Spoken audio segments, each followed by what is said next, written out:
Let's Play. I thought you would like it. It's me, Gigalem, and welcome back to Crash Bandicoot Warped. In the last part, we cleared the second warp room and defeated a new face in town, Dingodile. However, we're not done with introducing new faces just yet. The last new face is in here. Welcome to Dynamite.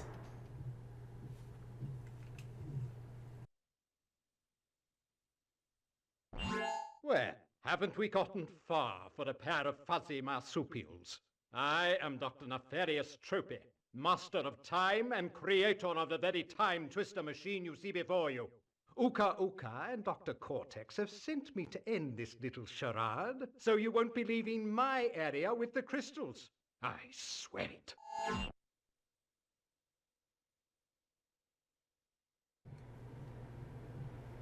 While I can't exactly remember Nefarious Tropy's backstory, at least not to my knowledge, he is one to deal in terms of, well, time travel. He created the very thing we've been going through this entire time, and he's not really doing a good job collecting the crystals if none of their henchmen are collecting the crystals that they see in the levels before them. Like, currently, I probably should have done some research. I'm pretty sure probably one of the post-Naughty Dog games goes over Entropy's backstory. However, I am aware of, well, Entropy being the master of time and is the master of the time trials.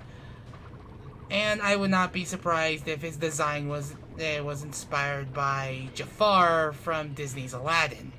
Like, he looks like a parody of Jafar down to the blue skin that he has. Though it's never explained why that blue skin exists. This here is Baby T, and we cracked open its egg, and suddenly, and they weren't harmed by it. Because normally, you're not supposed to prematurely crack an egg. When a reptile is hatching from it, you're supposed to let them hatch on their own, and I just let it die in the lava. I am so sorry, Baby T. Baby T is one of the only animal buddies, like with the Warhog, to have not been made playable in Crash Team Racing. Baby T got that treatment in Crash Team Racing Nitro Fueled. The Warhog in Crash 1? Nope, nada. Sometimes you have to make your own hypothetical racer.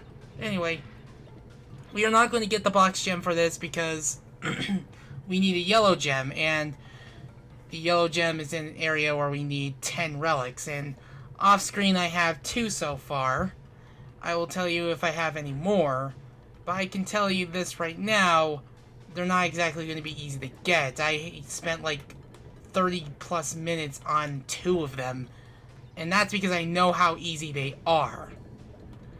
Like, if you want to know one thing, I've had the GameFAQs page on all the Platinum Relics for the NTSC times open for over half a year now. Simply because of a few months now, because of, well, how much I was trying to get every single platinum relic in this game. And this is the first bonus room where we're told to use the superpowered belly flop. And you've seen early on in the level we've been using the double jump. One thing I can also praise Crash Bandicoot for the controls, especially the double jump. Because, man, did they fix the double jump. Because not even in Insane Trilogy is it that good. Like, it's just as jank in Insane Trilogy. On top of that, I don't think I can access the secret level through Dynamite. Simply because I need to be on the hidden gem, the gem pathway. So, yeah, I am forced to not get the gem, but I did get the crystal.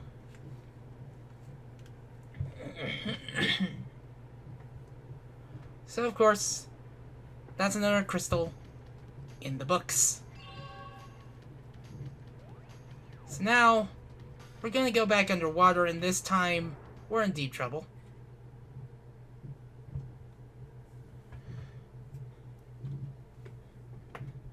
This is the last of the underwater levels, and definitely one of our first instances of being able to get the color gem as early as the first visit. Now, while you can indeed do time trials, it's going to be extremely hard to get the platinum relic without a power-up you get at the end of the game. They want you to spend the entirety of the post-game going for every single relic because you now have the crash dash, and it's very integral to use that to get the platinum relics. Like, I want to go more into it, but I advise against going for each of the platinum relics without the crash dash. Crash dash. I also recommend not going for any of the platinum relics for your first playthrough. So why am I going for any of them? Well, one, I have played this game enough that I wanted to go for the platinum relics instead of just going for golds. Like, for your first playthrough, just go for sapphires and such, get yourself accustomed to it, and just do it for that best ending and such. You don't really get anything except an extra percentage and an extra gem for your efforts in getting every single gold or platinum. So, that's the reason why I say just go for sapphires for the time being, and then see if you'll enjoy the game enough to want to perfect the game to getting the platinum relic, getting every single platinum relic, or just the golds to start off with. Because once you start learning more of the game and its levels, oh gosh, that was way too close for comfort. You're going to eventually tighten those lines, and I will say it will take a while. It will take a while if you're getting these platinums, and it still takes a while for me to get the platinums reliably. Like, I spent like 30 minutes on two of the levels because I know how easy their platinum relics are. That's how much perfection they want from you. And even then, it's just the platinum relics. It's not for normal level completion. It's not for getting every single box in the level. It's not for trying to get to a tape without dying, or trying to clear the level without dying. Even though in Crash 1, the levels were short enough, minus Sunset Vista. It's just for platinum relics, as it should be. And like that's how it should be. Like, I know I probably shouldn't make a habit of just trying to talk about how the original three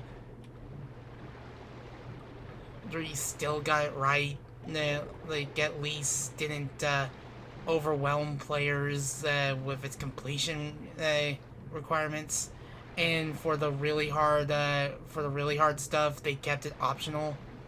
It's just like, it should be kept optional, and it shouldn't be like a huge meat of the game that should be made made impossible to to access, because it requires a lot of time and patience, and not everyone has that amount of time. Time, because we're playing a game about time travel.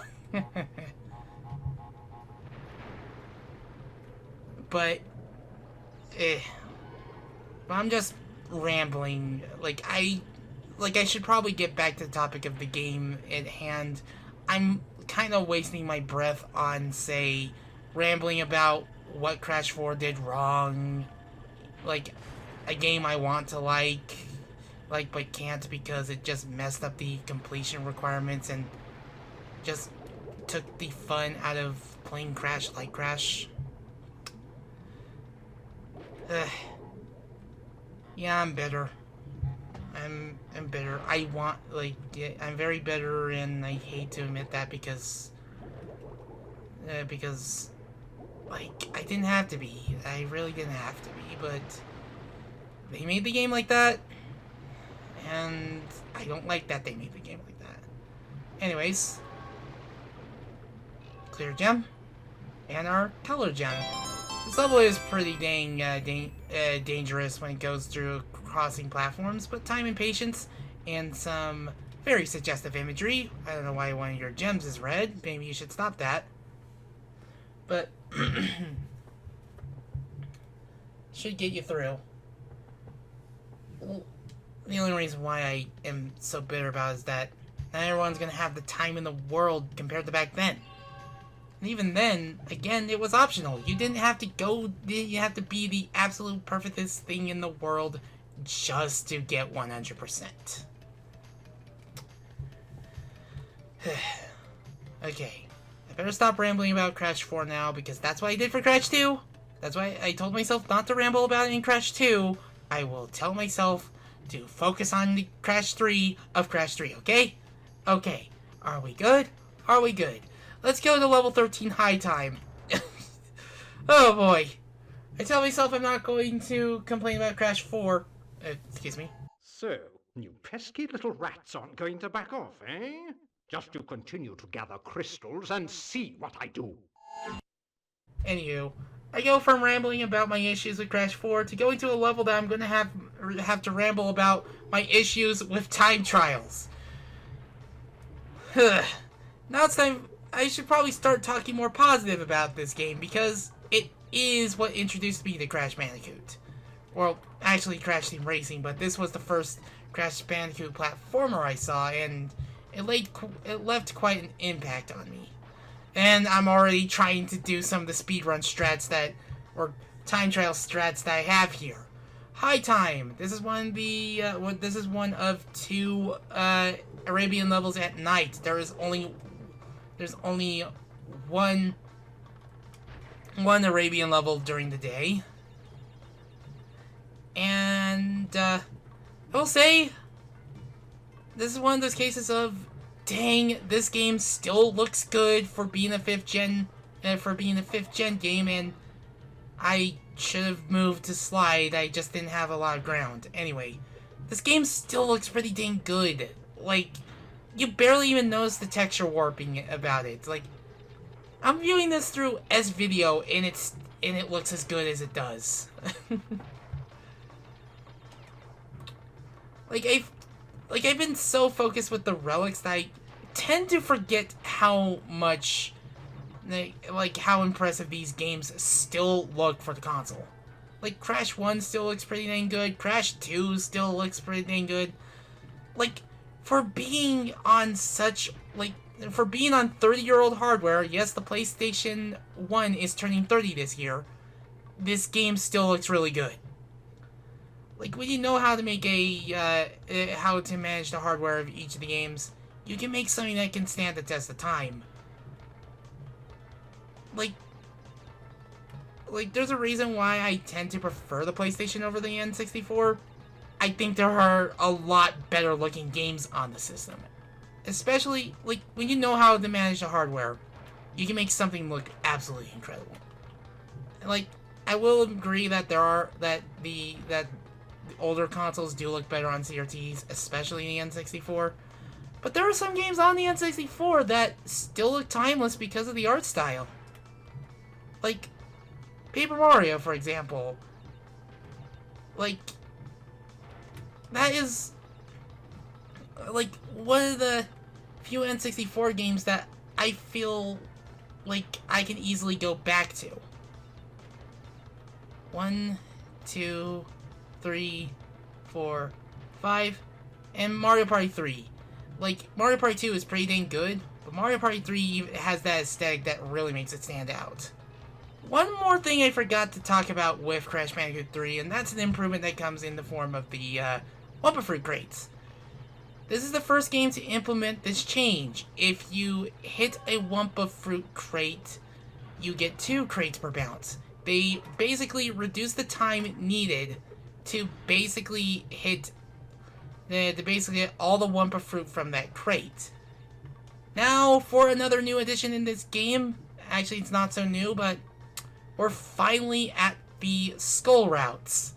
Or death routes, as everyone calls it, because of the skull and crossbones being a sign of death. And they have a new leitmotif for the music.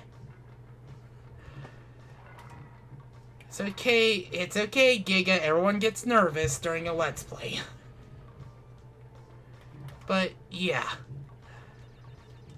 Like, there are friends that will stand by the N64, and I did grow up with an N64, at least for the little time I did spend on it. But I will say, it's a better party system than a game system, but there are some games that I will agree are pretty great. And I say this as someone who still needs to finish the first 2 3D Zelda games.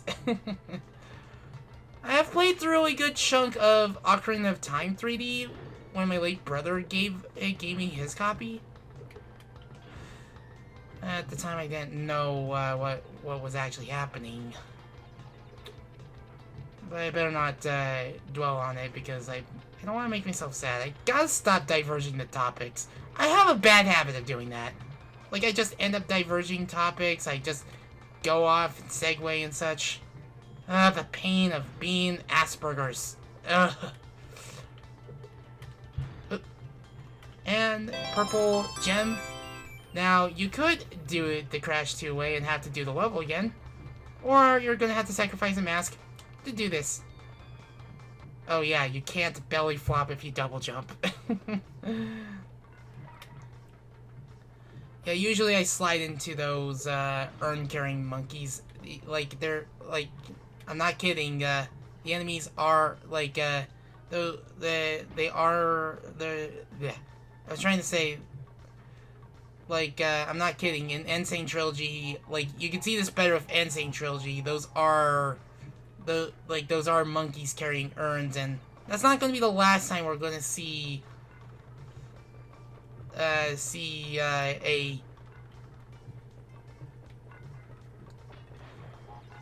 like, look, you can see him right there.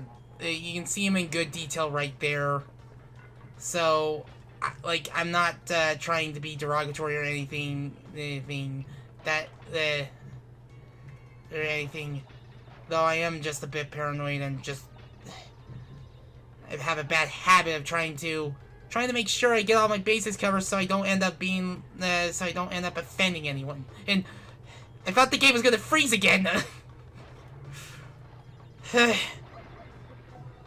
Okay, dingus. You weren't far away enough for the TNT crate to actually break that crate without blowing up the TNT. Ugh. This is me just being an absolute total paranoid dingus. Like, what is my damage? Try to get back onto better topics instead of just being on these, like, these string of just, me just trying to apologize for everything. I need to get to bed. I shouldn't be recording at this time of night, but being real here, this is the best time for me to record. But now that we have these 3 gems, now we can celebrate.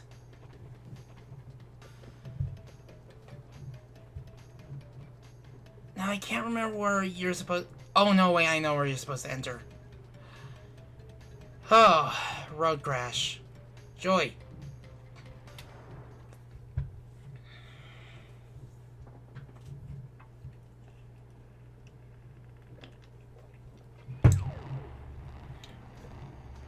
So, let's clear this level first before we access one of the 2 secret levels with it. Excuse me.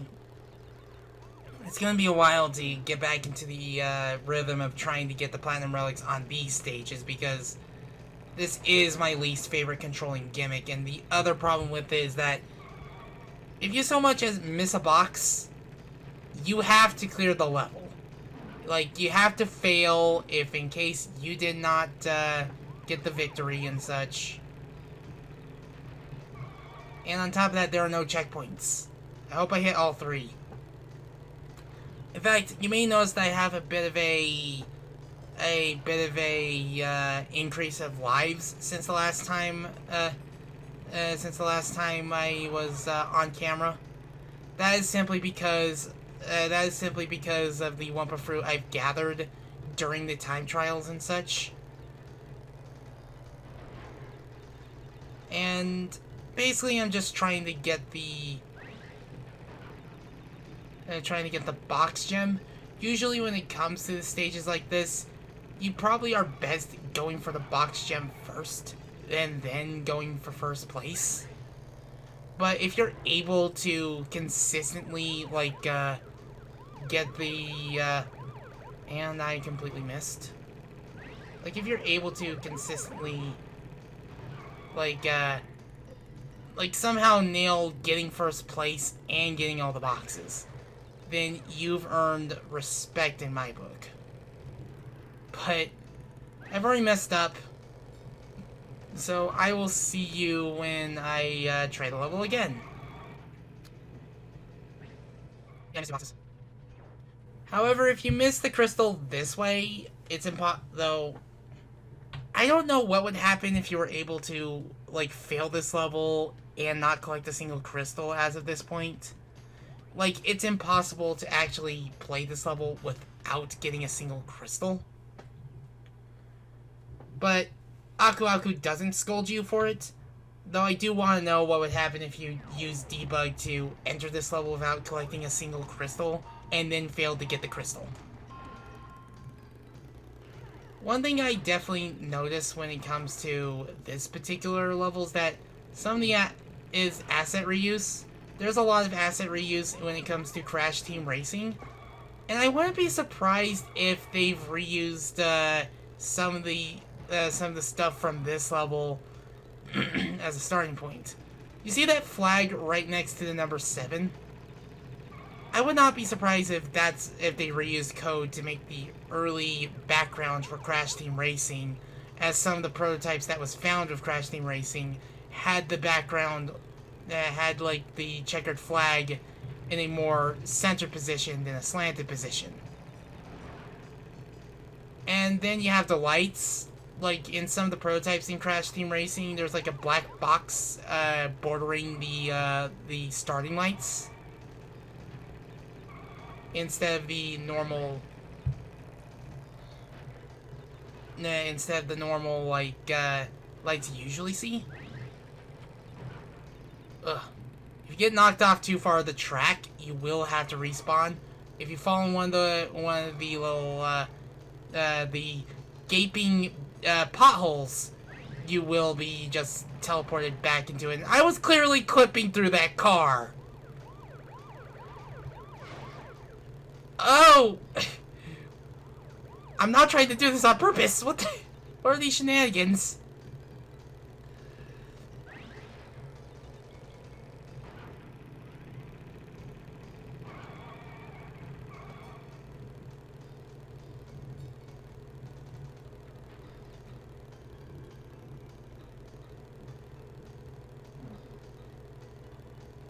At least I can get the gem. So now I will see you for trying to get first place.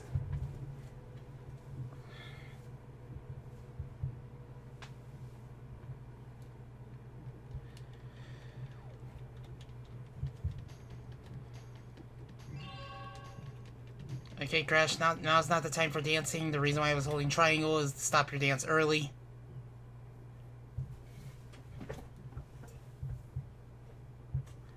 And this is not going to be the last time I'm playing this level, too. Because I have to enter a secret level with this level. So, I will be back when I secure victory.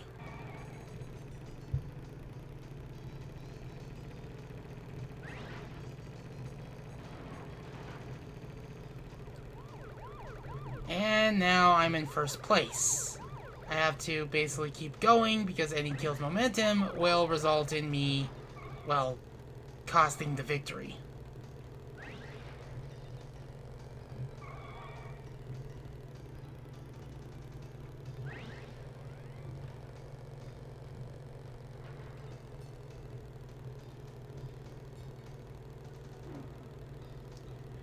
Sometimes you have to let go just to smoothly get a transition back to going around the corners and such, but there we go. And we're not done with those levels yet. Oh no. Now I could just go to level 15 because we're already breezing through this game.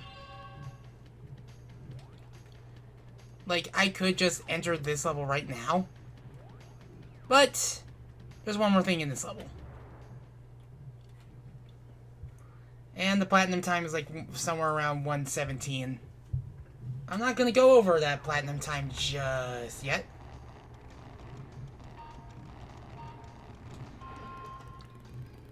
Because I'm not ready to take on the motorcycle levels just yet. Because, may I remind you, when I was practicing this game and going for every single one of the platinums, every single platinum, like, I had very inconsistent sessions of playtime with it. Like, I've had to take breaks because of a lot of things, anxiety included, just to get the, but it took over a year.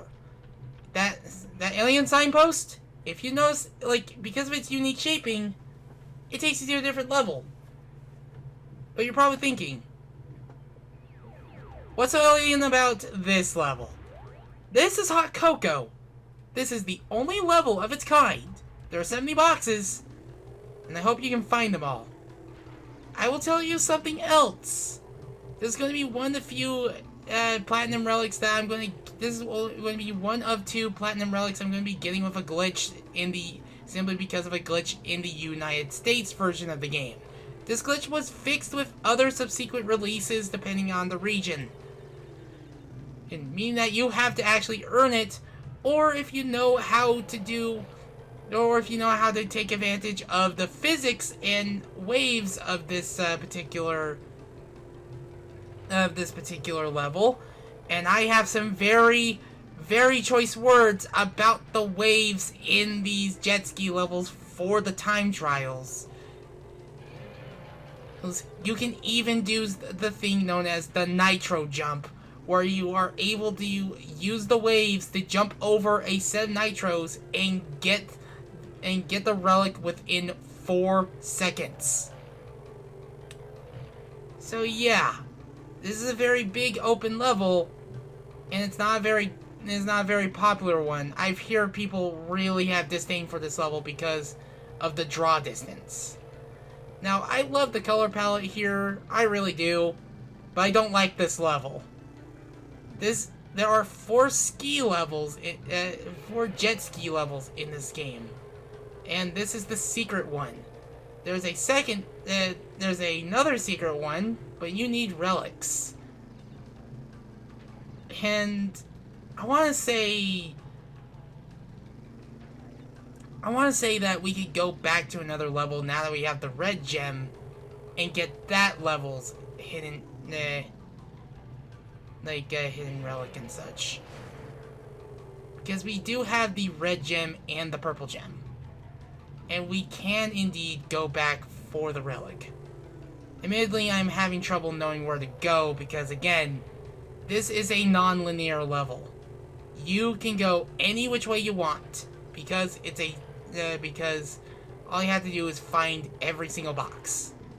I've already broke the nitro detonator, meaning that now it's entirely possible to get certain boxes that were hidden behind nitro crates. Because remember, this Bandicoot may be smart, but she's not going to be swimming. But she does not have the swimming strength to get every single box. And yeah, that is a mechanic. You can indeed go under the water to get yourself a box or a 1-up, but you have to have enough speed plunging downwards temporarily just to get it. There is a 1-up like that, and I just can never exactly get reliably simply because of how deep into the water it is. And on top of that, another thing. This is your turning angle when you're holding just left or right. Now, this is your turning angle when you hold down left or down right. It allows you to sharply turn. You want to know how I adopted that trick? Crash Team Racing. You know that how you can do a U-turn simply because you have to hold brake and down? Think of it like that, only you don't have to hold square to do the U-turn. And when you get a handle of it, it becomes a very intuitive and very useful tool whenever it comes in handy, especially for this. But man, oh man, oh man, it can be a bit tricky to master, especially in Crash Team Racing. But in this game, have fun trying to get every single platinum relic with these levels. Well, that may be a joke because of a glitch if you're playing the US version, which I am. But if you're playing the European version or the Japanese version, you have to get the platinum relic legit. Like unless you can do the nitro hop in this stage, yes, it's entirely possible to do on all three versions. And yes, you can see the letters going out so far. Oof, I'm only missing... Ah, shoot. Give me a moment while I find these last 5 boxes.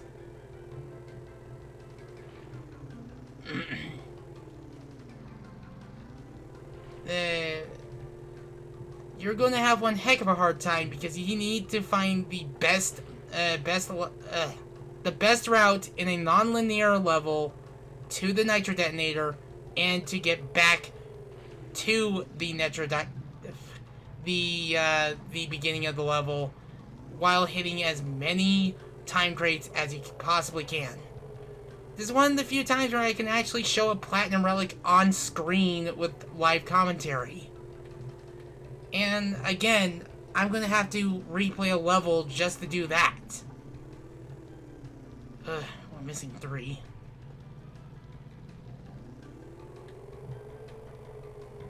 And there's a lot of sharks around. And another sad thing, there are no mask crates in this level. None. Sure, there are also no Wumpa crates in this level, but I'm not sure if there are any Wumpa crates in these levels. Like, if there would be, you just get all the fruit from it without needing to bounce on it. But give me a moment. I'm gonna try to find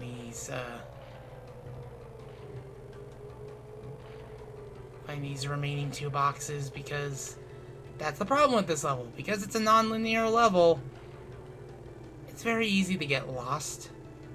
It's very easy not to keep track of where you've been and where you haven't.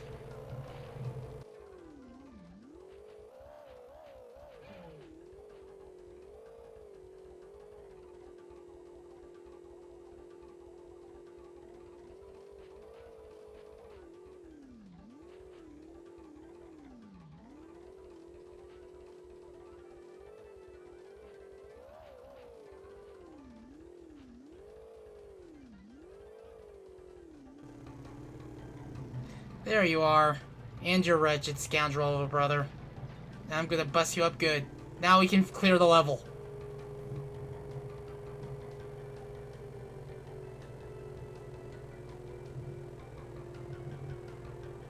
There's the gem, the very reason why you did this level, and the clear.